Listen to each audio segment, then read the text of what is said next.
श्री जगदीश प्रसाद गुप्ता छत्तीसगढ़ शासन में chief engineer के पद से रिटायर होने के बाद श्री द्वारिका महाराज स्मृति न्यास के तत्वाधान में श्री द्वारकाधीश एवं बागेश्वर महादेव मंदिर का वर्ष 2005 में अपने पुत्रों इंजीनियर कुंजन गुप्ता एवं इंजीनियर भुवन गुप्ता के सहयोग से अवंती विहार रायपुर छत्तीसगढ़ में निर्माण करवाया। श्रीमद् भागवत कथा, राम कथा, गीता तत्व, वेदांत आदि के तात्पर्य को व्यासपीठ से कहने के कारण संतों द्वारा इन्हें आचार्य श्री जगदीश भी कहा जाता है। अपना संपूर्ण जीवन परमात्मा की सेवा में दिया। उन्होंने परमात्मा भगवान श्री द्वारिकाधीश के दिव्य गुणों और कर्मों को लेकर अभी तक 15 ग्रंथ लिखे हैं, जिन ग्रंथों को भारतवर्ष के जगत गुरु और महापुरुष संतों के द्वारा आशीर्वाद प्राप्त हुआ है। उनके ग्रंथ श्री राम कथा अमृत से अनमोल का उद्बोधन आप सुन रहे हैं। उनके इस ग्रंथ में 7 विचार हैं। द्वितीय विचार संशय चरित्र का उद्बोधन सुन रहे हैं आप। हरि ओम।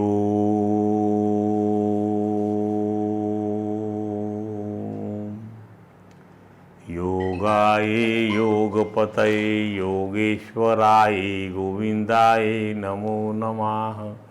विश्वाय विश्वपतये विश्वेश्वराय गोविंदाय नमो नमः। सर्वाय सर्वपतये सर्वसंभवाय गोविंदाय नमो नमः। सच्चिदानंद रूपाय विश्वोत्पत्त्यादिर्हेतवे तात्रय विनाशाय श्री कृष्णाय वयं नुमः। ओम रामाय रामचंद्राय रामभद्राय वेदसे रघुनाथाय नाथाय सीताया पते नमः। रामं रामानुजं सीतां भरतं भरतानुजं सुग्रीवं वायुसूनं प्रणमामि मुहुर्मुहुः। हरे राम राम राम हरे हरे। हरे कृष्ण कृष्ण कृष्ण हरे हरे। बोलिए परात पर परम त्रिलोकीनाथ भक्तवांछा कल्पतरु भक्तवत्सल कृपणवत्सल शरणागत वत्सल भगवान श्री द्वारकाधीश महाराज की जय। भगवान श्री बांके बिहारी लाल की जय। भगवान श्री रास बिहारी लाल की जय। भगवान श्री राधा दामोदर नाथ की जय। श्री सद्गुरु भगवान की जय। समस्त गुरु भगवान की जय। श्री चैतन्य महाप्रभु जी महाराज की जय। देवर्षि नारद जी महाराज की जय। भगवान श्री व्यास जी महाराज की जय। परम भागवत भगवान श्री सुखदेव जी महाराज की जय। जय श्री राधे जय जय श्री श्याम। आइए श्री राम कथा अमृत से अनमोल जो हमारा ग्रंथ है, आज हम उसके दूसरे विचार पर भगवान राघवेंद्र की कथा का विश्लेषण करेंगे, विवेचना करेंगे। वह है दूसरा विचार, उसको संशय चरित कहा है हमने। आप सोचेंगे तो आपको बता दें कि संशय के प्रसंग से ही राम कथा की रचना का श्री गणेश होता है। संशय के प्रसंग से ये संशय, भ्रांति, अविद्या, अज्ञान, ये सारी चीज़ें जो हैं एक ही किस्म की चीज़ें हैं ये, और इसकी वजह से ही राम कथा की रचना का श्री गणेश हुआ है। राम कथा की आवश्यकता पड़ती ही इसीलिए है कि जो है जीव अपने स्वरूप को भूला रहता है कि वह परमात्मा से अभिन्न है, परमात्मा से वो भिन्न नहीं है, और प्रकृति से जो है वह अपने आप को अभिन्न समझता है, पर है वह परमात्मा से अभिन्न। ध्यान दीजिए, यहाँ सती भवानी का जो प्रकरण है, संशय प्रकरण, वह प्रासंगिक है, इट इज रिलेवेंट, कि भवानी सती को संशय होता है, किसी को भी संशय होता है। जिसको ज्ञान नहीं होगा, जिसके अंदर में ग्रंथियां होंगी, उसको संशय होगा। संशय होगा मतलब परमात्मा के संबंध में संशय होगा, स्वरूप के अपने ही स्वरूप के प्रति संशय होगा।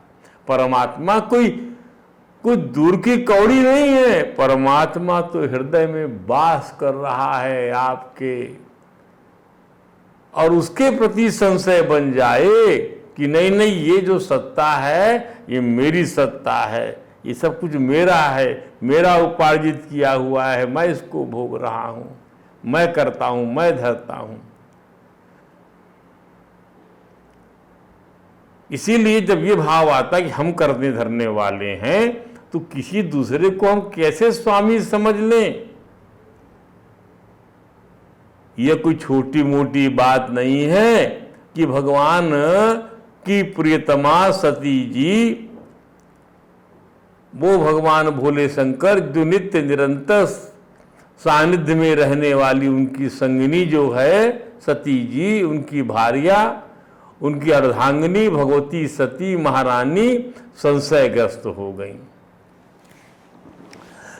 क्यों संशयग्रस्त? अरे कि भैया उनके पति शंकर तो स्वयं जगत के स्वामी हैं, तो फिर शंकर जी ने कैसे अपनी पत्नी के अपहरण को रोकने में असफल हुए एक राजकुमार को प्रणाम किया?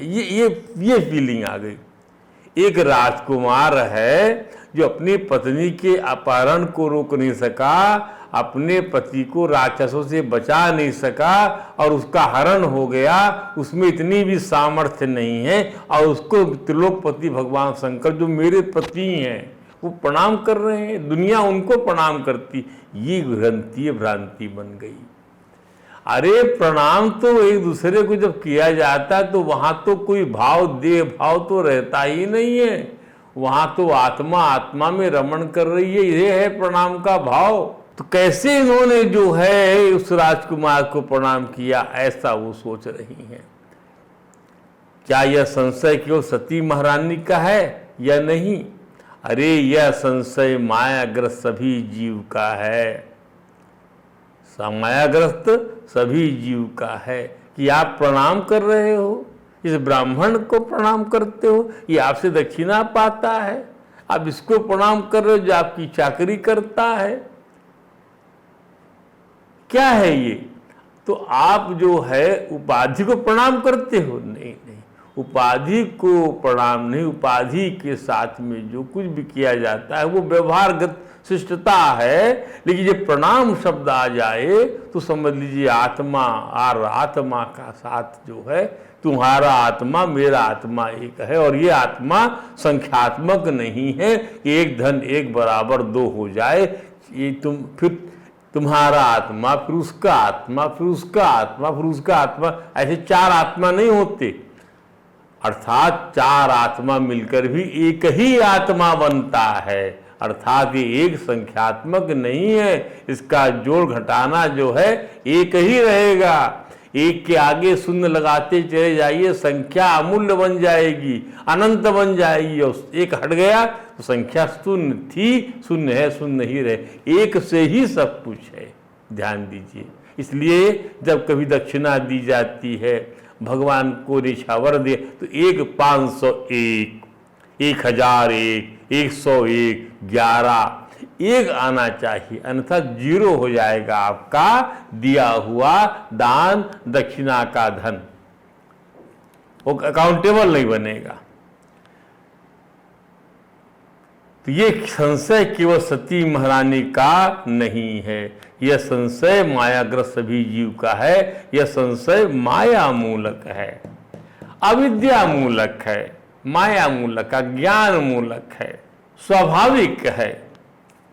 और फिर वह भगवती सती को हुआ तो क्या वह भगवत स्वरूप को नहीं जान पाई? क्या वे अनधिकारिणी है कि भगवान को पहचान नहीं पा रही, भगवान लीला कर रहे? ये माया विडंबनम है, माया की विडंबना है कि शरीरधारी प्रतीत हो रहे हैं, वो भी नहीं जान पाए तो ऑर्डनरी महिला की बात क्या कर रहे हैं हम। ये है राम कथा का वेटेज, उसका महात्म्य, उसकी चरित्र का महात्म्य की भगवान शंकर की अर्धांगिनी सती जी, जिनके टुकड़े हुए 52 शरीर के भगवान ने अपने चक्र से किया, शंकर जी लिए लिए फिरते थे, वो 52 शक्तिपीठ बन गए। इतनी शक्ति थी, लेकिन संशय जब लग जाता है तो विनाश हो ही जाता है उस देह का। अब ये आगे कथा चलेगी, आप समझेंगे इस चीज को। ऐसे बहुत सारे प्रश्नों का उत्तर ढूंढने का प्रयास हमारे को ही करना है। राम कथा इस ढंग से जो है हमारे को, हमारे हृदय में प्रभु ने ऐसे बिठाई है, वैसे ही उसको हम जो है लेखन में लिए और वैसे ही हम उसको बोल रहे हैं। एक बात और, शंकर जी से झूठ भी बोलती है सती महारानी, कपट बर्ताव करती हैं, पछताती भी हैं। सती भवानी की पात्रता को साधारण नहीं कहा जा सकता, परंतु भगवान की माया का क्या, किसी को भी लग सकती है। भगवान की माया का क्या, किसी को भी लग सकती है, किसी को भी लग सकती है। माया ना लगे प्रभु की, माया ना लगे, बड़ी सावधानी के साथ में आपको अपने मन का ख्याल करना है, मन का ध्यान करना है। नहीं प्रभु, नहीं प्रभु, नहीं प्रभु, ये माया मुझे ना लगे। ये प्रहलाद आदि भक्तों ने भगवान की इसी चीज को कहा, नहीं नहीं नहीं नहीं, बड़ा धिक्कारा है माया को, नहीं चाहिए हमको ये दीर्घायु होना, हमको ये सब नहीं चाहिए। शंकर बाबा को समाधि में डाल सकती है माया। इसके लिए लिखा गोस्वामी ने कि शिव बिरंची जही देखी डराही। शिव बिरंज, ब्रह्मा और शिव भी कांप जाते हैं। भगवान की ये माया, भगवान की ये जो है अज्ञात गति, ध्यान दीजिए। तो ऑर्डिनरी जीव किस रेखे में है, तो शिव बिरंच यही देखी डराही, अन्य जीव कही लेखे माही। श्री हरि की माया इतनी प्रबल है, क्यों न हो। श्री राम की शक्ति जो है वह, श्रीमद् भागवत में भगवान श्री कृष्ण उद्धव से कहते हैं क्या, ध्यान दीजिए। श्रीमद् भागवत एक ऐसा महापुराण है, वेदों का भाष्य, जिसमें भगवान के समस्त अवतारों का निचोड़ और भगवान राम की कथा भी जिसके अंदर में, महाभारत में भी कथा राम की आई है। राम की कथा जो है, रघुवर की कथा जो है, अद्भुत कथा है। और इसके बिना जो है कोई भी आपका इतिहास पुराण पूरा नहीं होता। युधिष्ठिरों को ये कथा भगवान के श्री कृष्णा अवतार में राम कथा से बहुत प्रेरणा मिली है, बहुत ज़्यादा प्रेरणा मिली। ये भगवान मार्कंडे, चिरंजीवी मार्कंडे जी ने सुनाया उनको, जो है जब उन्होंने 12 वर्ष का वनवास प्रवास किया तब राम कथा सुनाई गई उनको। तो उद्धव जो है अभी प्रश्न कर रहे हैं, उद्धव क्या भगवान श्री कृष्ण से क्या कहते उद्धव, विद्या विद्ये मम तनु विद्युधो शरीरी नाम। उद्धव मनुष्यों के ये विद्या और अविद्या, ये जो है दो शक्तियां मनुष्यों में होती हैं। विद्या विद्या मम तनु, ये मेरी शक्तियां हैं जानो। उद्धव शरीरी नाम, शरीरी नाम मतलब यह जो शक्तियां हैं जीवात्मा की, ये शक्तियां जो है विद्या की मुझसे है, मेरे स्वरूप हैं। मोक्ष बंद करी आदे, ये मोक्षकारी और बंधनकारी है। माया में विनिर्मित, दोनों ही मेरी माया से निर्मित हैं। दोनों शक्तियां, विद्या शक्ति इसको पराशक्ति कहते हैं, और अविद्या शक्ति इसको अपराशक्ति कहते हैं। ये दोनों का ही वर्णन वेद में मिलता है, ध्यान दीजिए। और दोनों शक्तियों का भगवान ने गीता में वर्णन कर दिया और यहाँ भगवान ने भागवत में वर्णन कर दिया, इसको भी जानना जरूरी हो जाता है। अब शरीरधारियों को मुक्ति का बोध कराने वाली अनाथ विद्या, आत्मविद्या, मुक्ति का बोध कौन कराता है? आत्मविद्या कराती है। और बंधन का अनुभव कराने वाली अविद्या, ये दोनों ही मेरी अनादि शक्तियां हैं। मेरी माया से ही इनकी रचना हुई है, इसका कोई वास्तविक अस्तित्व नहीं है। क्या बात है, इसका कोई वास्तविक अस्तित्व। जब आप मेरे स्वरूप में बैठ जाओगे तब केवल मैं ही समझ में आऊंगा, अद्वैत ही समझ में आएगा, परब्रह्म ही समझ में आएगा, इनका स्वरूप समझ में नहीं आएगा। मतलब ये जादुई चीज है, रफू जहां ज्ञान हुआ ये का उड़ जाएंगी। भगवान इसका इस अर्थ को हम सती जी के प्रसंग में, संशय प्रसंग में समझें कि भगवान श्री शंकर को राघवेंद्र सरकार के दर्शन की व्याकुलता व्याप रही है। भगवान जो है अपनी पत्नी के अपहरण के बाद में विलाप करते हुए ढूंढ रहे हैं, और इधर भगवान के दर्शन करना चाहते हैं शंकर जी। शंकर जी अगस्त ऋषि के आश्रम से राम कथा का सत्संग कर, राम कथा सुनकर सती जी के साथ लौट रहे हैं। अगस्त जी कथा सुना रहे थे, ये सुन रहे थे श्रोता की हैसियत से, और वहाँ से लौट रहे थे, और इन्होंने भगवान जो है लीला कर रहे थे। ध्यान दीजिए, ये सब माया है। लीला मतलब जो भगवान में कर्तृत्व भाव नहीं, भोक्ता भाव नहीं, वो करते कुछ नहीं, इसलिए वो है जो जीव करे सो कर्म और भगवान करे सो लीला। आदि स्वरूप में कहीं कोई जो है एक कर्तृत्व भाव भोक्तृत्व भाव नहीं, इसलिए इसका कहा जाता है ऐसा। तो भगवान जब लौट रहे हैं सत्संग का लाभ उठाकर अगस्त आश्रम से, और इधर भगवान और राघवेंद्र जो अपनी पत्नी के खो जाने से विलाप कर रहे हैं, तो राम कथा तो वो लौट रहे थे, तो ऐसे विचार कर रहे हैं मन में शंकर भगवान कि किस प्रकार से भगवान के दर्शन होंगे। भगवान जो है किसी को मालूम ना पड़े अवतार लिया है उन्होंने, जान सब कोई कि उन्हें भगवान दर्शन हो जाए, अवतार लिया है। यदि वो जाकर सम्मुख दर्शन लाभ लेते हैं तो राघवेंद्र सरकार की सारी लीला उजागर हो जाएगी। तो हमें को डिस्टर्ब नहीं करना है, हम तत्वदर्शी हैं तो हमें डिस्टर्ब नहीं करना है। भगवान ये जो कुछ लीला कर रहे हैं जीव के कल्याण के लिए करते हैं, खुद ही करते हैं, खुद ही इसका आनंद लेते हैं, बाद में संहार कर देते हैं। ये सब माया का विडम्बनम है। तो वो विचार कर रहे हैं, हृदय विचारत जात हर केहि विधि दर्शन होई, गुप्त रूप अवतरयो प्रभु गए जान सब कोई। यदि मैं प्रणाम करूं सामने से जाकर, सब जान जाएंगे कि जो है परमात्मा जो है परमात्मा है, राघवेंद्र राजकुमार नहीं है। ध्यान दीजिए, तो सोच रहे हैं तो क्या होता है, भगवान को असुविधा और असहजता का की भंगिमा ओढ़नी न पड़ जाए कि यार ये जो देवता लोग भी जो है लीला करने नहीं देते मुझको। जैसे कोई पात्र लीला करे और उसका पुत्र खड़ा हो जाए मंच पे जाकर कि पिताजी तो लीला खराब हो, उसका जो मंचन है वो खराब हो गया कलाकार का। रो रहा लड़का, बाप बना हुआ कौन, कलाकार बना हुआ ड्रामा कर रहा है, तो सब लोग हंसने लग जाएंगे। यही भगवान सोच रहे हैं कि शंकर जी यहाँ पे तो यदि प्रणाम करता हूँ मैं जाकर सामने तो उनकी लीला जो है खराब हो जाएगी। तो दशानन रावण से जानकी जी का हरण कर लेता है। इस संशय चरित्र में हम बता रहे हैं, इस प्रकार से इसकी शुरुआत बता रहे हैं।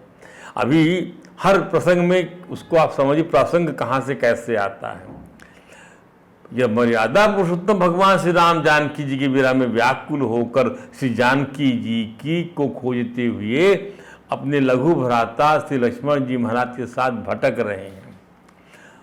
गोसाई जी लिखते हैं बालकांड में कि विरह बिकल नरैव रघुराई, खोजत विपिन फिरत दो भाई। कबहु जोग वियोग न जाके, देखा प्रगट विरह दुख ताके। क्या अर्थ है इसका? विरह विकल नर इव रघु, नर के समान रघुनाथ भगवान राघवेंद्र विकल होकर अपनी विपन में जंगल में अपनी पत्नी को खोजते फिर रहे हैं। कबहु जिनके कबहु जोग वियोग न जाके, जिनके योग और योग की तो बात ही नहीं, तमाम वृत्तियों से परमात्मा का स्वरूप दूर है। ध्यान दीजिए, देखा प्रगट विरह दुख ताके, और देखने वालों को वो कैसा दिखता है, यहाँ इसी विषय वस्तु की विवेचना की जाएगी। परमात्मा विवेचना का विषय नहीं है, वो तो अद्वितीय है, वो तो सदैव उपलब्ध है, हमें बताया गया। परमात्मा वही जिसमें संयोग वियोग नहीं होता है। ध्यान दीजिए, देखने वाला कैसा दिखता है, यहाँ इसी विषय वस्तु की विवेचना की जाएगी, परमात्मा की विवेचना नहीं की जाएगी। दूसरे शब्दों में जो मंद बुद्धि है, मोह के वश में जो है, वही भगवान की लीला का मर्म समझने में असमर्थ हैं। केवल पहुंचे हुए ज्ञानी जन ही को कदाचित वह लीला समझ में आ सकती है। अरे पत्नी के विरह में व्याकुल वन वन भटकते हुए, आंसू बहाते हुए श्री राघवेंद्र और श्री लक्ष्मण जी महाराज को इसी समय भगवान भोलेनाथ देखते हैं, और तो उनकी आंखें भर जाती। भगवान की लीला से आंखें भरना चाहिए, आंसू गिरना चाहिए, क्योंकि आत्मा है ठाकुर जी हमारी। हमारा आत्मा जो है लीला करता है तो भावना की लहरें उठती हैं उसके अंदर में, वैसे भी उठती हैं। तो राघवेंद्र की नैनाभिराम छवि को, जो त्रिलोकी के समस्त लावण्य का सारभूत सौंदर्य है, को निहार निहार कर उनके नेत्र भर आते हैं। ध्यान दीजिए, तो भगवान जो है आंखें डबडबाई हुई हैं ठाकुर जी की लीला को देखकर। भगवान की मनोहारी छवि को देखते हुए पास से गुजरते हुए कहते हैं शंकर जी कि जय सच्चिदानंद जग पावन, अस कही चले मनोज नसावन। चले जात शिव सती समेता, पुनि पुनि पुलकता कृपा निकेता। पुनि पुनि पुलकता कृपा निकेत। भगवान शंकर सती के साथ जा रहे हैं। जय सच्चिदानंद जग पावन, जय हो सच्चिदानंद की, जग को पावन करने वाले की। ऐसा कह के चले जा रहे हैं। अब इसको पकड़ लिया भवानी ने। कामदेव का नाश करने वाले शंकर जी, कृपा निधान और त्रिभुवन को पवित्र करने वाले भगवान श्री राम की जय जयकार करते हुए सती जी के साथ चले जा रहे हैं। और जब सती जी ने महादेव जी को इस प्रकार श्री राम की जय जयकार करते हुए देखा तो उनके मन में यह संशय उपज गया कि उनके पति महादेव भी तो जगतपति हैं, जिनकी ऋषि मुनि देवता सहित समस्त जगत वंदना करता है। तब शंकर जी किसको प्रणाम कर रहे हैं? स्वाभाविक है, अरे मैं ही चला जाऊं, बड़ा भारी साहब हूँ है, और कोई प्रणाम मेरे को, मैं उसको प्रणाम करूं, किसी चपरासी को प्रणाम करूं, तो लोग कहेंगे मेरी बीवी आप चपरासी को प्रणाम कर रहे हो। तो आश्चर्य होता, लोग इनको प्रणाम करते। अब कोई समझ नहीं पा रहा कि चपरासी नहीं है, वो बहुत बड़ा ऋषि मुनि है और चपरासी के द्वेष में घूम रहा है। उसको मैं जानता पहचानता हूँ, ऋषि मुनि बन गया है और यहाँ इसी हिसाब से वो आया हुआ, मैं जानता हूँ उसको ऐसा वेश धारण किया है। कोई उसको पहचाने ना, उसको अपनी वह पहचान को गोपनीय रखना चाहता है। ईश्वर अपनी पहचान को गोपनीय रखना चाहते हैं। ये भगवान की लीलाओं में मैंने खास चीज़ मार्क किया, वे अपनी लीला को गोपनीय रखना चाहते हैं। किसी जानकार को मालूम पड़ जाए, वो समय से चाहते समय से हर चीज़ प्रकट हो, पहले से मालूम ना पड़े। उनकी लीला इसलिए ब्रज की गोपांगना, इसलिए कंफ्यूज करके रखा गया कंस को, इसलिए कंफ्यूज करके रखा गया महाराज दशरथ को, कंफ्यूज रहो आप, कंफ्यूज करके रखा गया महाराज जनक को कि भाई हम इनको ले जा रहे हैं राजकुमारों को, जंगल में हमारे यज्ञ को ध्वंस करते हैं राक्षस लोग, तो भाई क्षत्रियों का काम है ये। इस भावना से उनको लिया गया। और त्रिकालज्ञ ऋषि मुनि सब जानते हैं इस सब चीज़ों को, लेकिन भगवान जो है दो चीज़ें करते, एक तो अपनी लीला को गुप्त रखते, अर्थात अपना ऐश्वर्य छिपा लेते हैं ताकि भक्त को मालूम ना पड़े। तो भक्त को मालूम पड़े तो वो पूजा करने लग जाएगा, स्तुति करने लग जाएगा, प्यार करना बंद कर देगा। और भगवान प्यार चाहते हैं, प्यार, भगवान प्यार चाहते। प्यार करने में जो अद्वैत है वो किसी भी चीज में नहीं है। प्यार करने में द्वैत भूल जाता है मनुष्य, पति पत्नी द्वैत भूल जाते, एक हो जाते, तब प्यार का रंग आता है। बाप बेटा भूल जाए, बाप और बेटे अपनी पदवी को बाप भूल जाता, एक हो जाता बच्चे के साथ, बच्चा बन जाता है। अद्वैत बनने पर ही तो आनंद है, द्वैत बने रहो, ऐश्वर्य से अकड़े रहो, ऐश्वर्य विगलित करता है प्रेम। इसलिए प्रेम और अद्वैत दोनों ही पर्याय हैं। वहाँ प्रेम बोलेंगे और यहाँ अद्वैत, ब्रह्म और ब्रह्म और जीव की एकता बोलेंगे। ध्यान दीजिए, अब हम किसको प्रणाम कर रहे हैं? इस संशय चरित्र की हम अभी यही हमारा आज का की योजना में इसको किसको प्रणाम कर रहे हैं? ये तो खुद जगतपति हैं, ऋषि मुनि देवता इनकी वंदना कर, ऐसा कौन सोच रहा है? उनकी धर्म पत्नी सती भवानी सोच रही हैं। संशय का बीज क्या है? सती जी सोचती हैं कि मेरे पति त्रिलोकी के स्वामी हैं, तब एक राजा के पुत्र को सचिदानंद कहकर प्रणाम को। अब देखिए, ये राजा के पुत्र की बात कैसे समझ में आई? राजा के पुत्र की बात किसको समझ में आई? भाई दशरथ जी के लड़के ये घूम रहे हैं, ये बात तो शंकर जी को बताया अगस्त्य मुनि ने अपनी कथा में, और खुद शंकर जी जब जानते, लेकिन दिमाग में उतरता नहीं है किसी के। क्यों? ग्रंथि बनी रहने की वजह से वह सत्य नहीं जान पाते। हृदय के अंदर में यही ये जो वृत्ति है, इनको रखकर ये बात बताई गई है। किसको नहीं लगती है माया? इनको लग। शंकर जी को समझ में आता है, अगस्त्य जी को समझ में आता है कि राजकुमार का रोल कर रहे हैं। राजकुमार नहीं, राजाओं के राजा हैं भगवान। ध्यान दीजिए, कोई उपाधि छू नहीं जाती उनको, सारी उपाधियों के वो प्राण हैं और खुद उपाधि से रहित हैं। ऐसा है भगवान का दर्शन। लेकिन इनको समझ में, इनको ये समझ में कि राजकुमार दशरथ के यहाँ पैदा लिया उन्होंने, उसके बाद लालन पालन और पिता ने, ये पॉइंट को इन लोगों ने पकड़ लिया। ऐसा कथा सुनने जब जाते हैं लोग बाग, तो ये पॉइंट को पकड़ लेते हैं। वो पॉइंट उनका, इसलिए उस पॉइंट का कोई निराकरण उनको हो नहीं पाता। जब भगवान के को आप तत्व रूप से या वो बुद्धि प्राप्त होगी, समझेंगे, तब आपको आनंद मिलेगा। वाह वाह, जय हो जय हो, ताली बजने लग जाएगी, आंसू से आंखें भींग जाएंगी। उधर भगवान शंकर की आंखें डबडबा रही, इनकी आंखों में आंसू नहीं है, इनकी आंखों में ये गर्व से फूलें नहीं समा रही हैं कि मैं जगतपति, मेरे पति हैं, मैं उनकी पत्नी हूं। और किसको प्रणाम कर रहे हैं ये? पर पत्नी को तो स्वाभाविक रूप से गर्व होगा अपने पति के ऊपर में। एक राजा के पुत्र को सचिदानंद कहकर मेरे त्रिलोकी के स्वामी ने, मेरे पति ने प्रणाम क्यों कर दिया? क्यों कर उनकी छवि को निहार कर, उन राजकुमारों के दर्शन से, राम और लक्ष्मण के दर्शन से उनके पति के हृदय में इतना प्रेम क्यों कर उमड़ने लगा?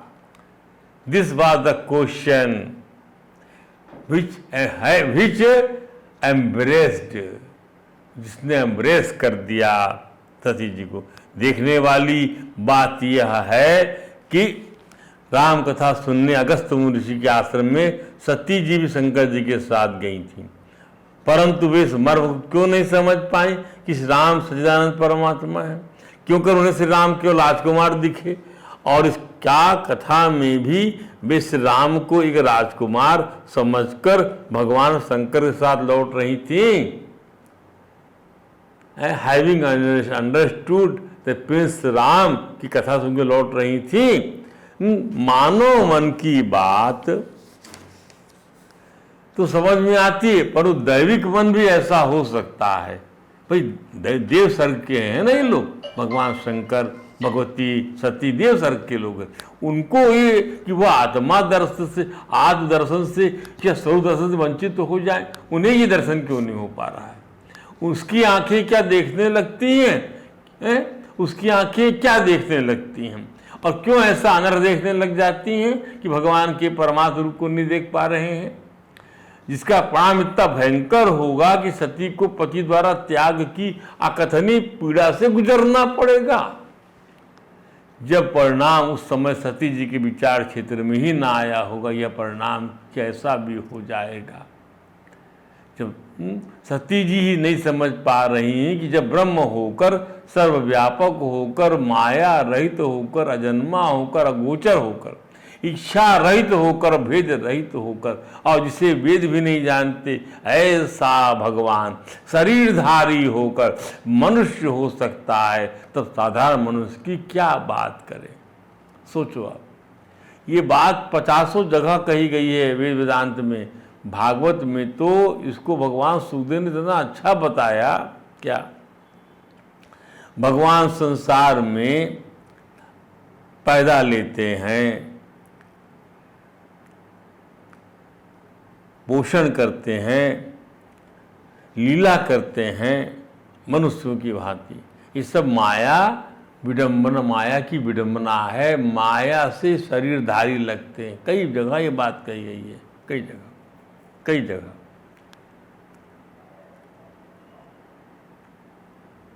और स्वतः जो है संसार को बनाकर उसमें प्रवेश कर जाते हैं, ऐसे हैं प्रभु, और उसमें लीला करते हैं।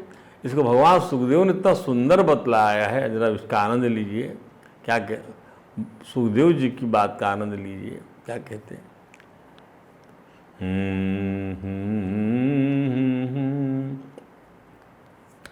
राजन तनुभृता जनाना प्यायेहा।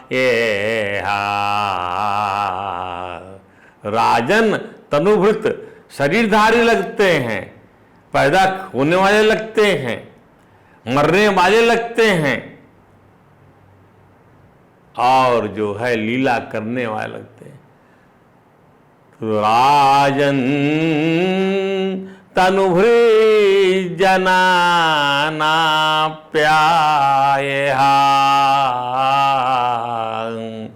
माया विडंबनम नवैहि यथा नटस्य। जैसे कोई कलाकार, कोई नट, कोई नाटक का पात्र जैसे अपने वेश विन्यास बना लेता है और नाना प्रकार की कलाएं प्रस्तुत करता है, नाना प्रकार के रोल को निभाता हुआ लगता। कभी वह जो है स्त्री बन जाए, कभी पुरुष बन जाए, कभी साधु बन जाए, कभी चंडाल बन जाए, कभी कुछ बन जाएगा। तो उसकी जो वेशभूषा, उसका मेकअप है, वही माया की विडंबना से भगवान ऐसा लगते हैं। ऐसा समझाया गया है। जादूगर का जादू दिखलाता है, कोई मर गया, कोई जी गया, कोई दरवाजे से निकल के बाहर से आ रहा है, इधर से इधर आ रहा हो, उधर से उधर जा रहा, आदि आदि।